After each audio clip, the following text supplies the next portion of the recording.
भी फीके हो गए। इतना फीका कर दिया विरोधियों ने, इतना फीका कर दिया विधर्मियों ने कि जब देखो जब त्योहार आता है और ये अपनी चाल चलना प्रारंभ कर देते हैं। मावा नकली है, दूध नकली है, मावा नकली है, दूध नकली है, और इनकी निगाह में वो चॉकलेट असली है।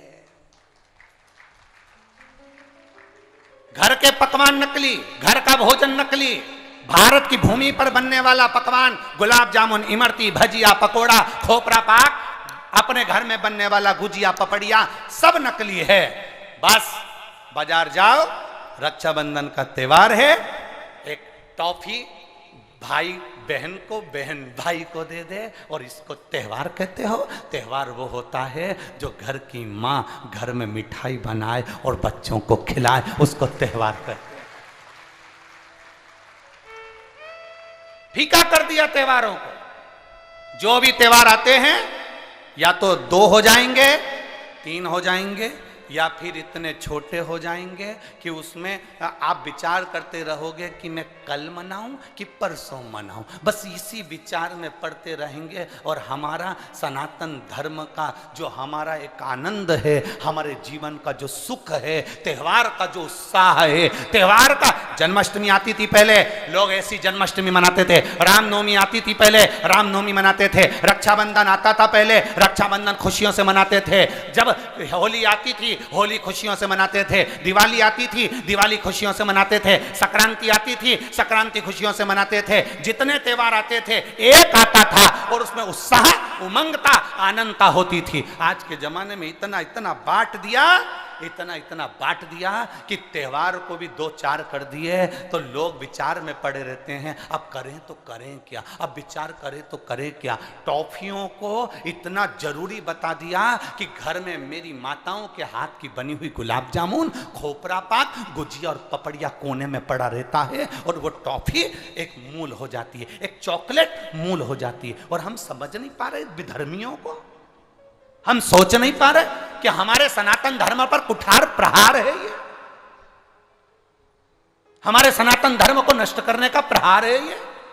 त्योहारों पर कौन सा एक, किसी ने बता दिया कौन से शास्त्र, कौन से वेद और कौन से पुराण में लिखा है कि त्योहार पर बहन भाई को तिलक लगाए तो टॉफी खिलाए,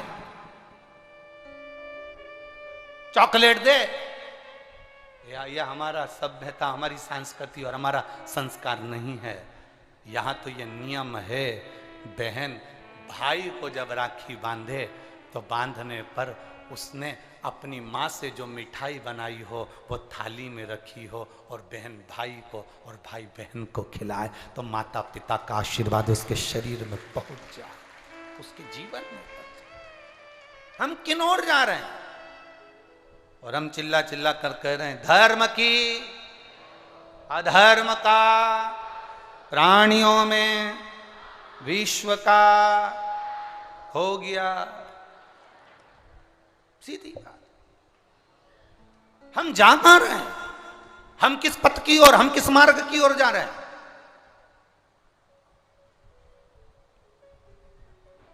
भ्रम में पड़ गया, विचारों में पड़ गया, हम भ्रमित हो रहे हैं, भ्रमित। एक ने कह दिया, सियोर वाला महाराज कहता है शंकर जी पे चढ़ा हुआ जल पीना चाहिए, सियोर वाले महाराज कहते हैं बेलपत्री चढ़ी हुई खाना चाहिए। फिर कहीं का आ गया जिसको सियोर वाले महाराज का विरोध करना था, उसने कह दिया ना जल पियो ना बेलपत्री खाओ, नहीं तो तुम्हारा जीवन ऐसा हो जाएगा।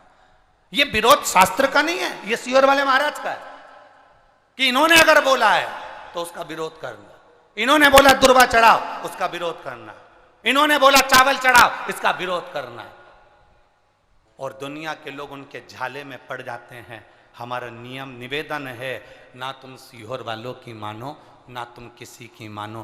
गीता प्रेस गोरखपुर की शिव पुराण बाजार से लेकर आओ, उसको दिल से धीरे धीरे पढ़ो, उसमें सब मिल जाएगा तुमको जो सीहोर वाला अपनी व्यासपीठ से बोलता है।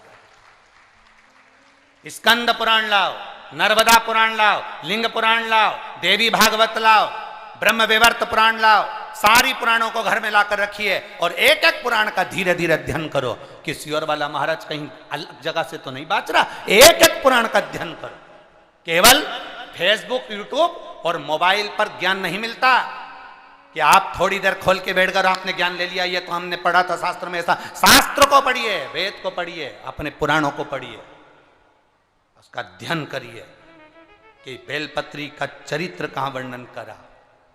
एक बेलपत्र दान का जो वर्णन हमारे शास्त्रों में किया गया, एक वृक्ष लगाने का फल हमारे शास्त्रों में कहा गया, एक भूखे व्यक्ति को भोजन कराने का फल हमारे शास्त्रों में कहा गया, उसको पहचानिए।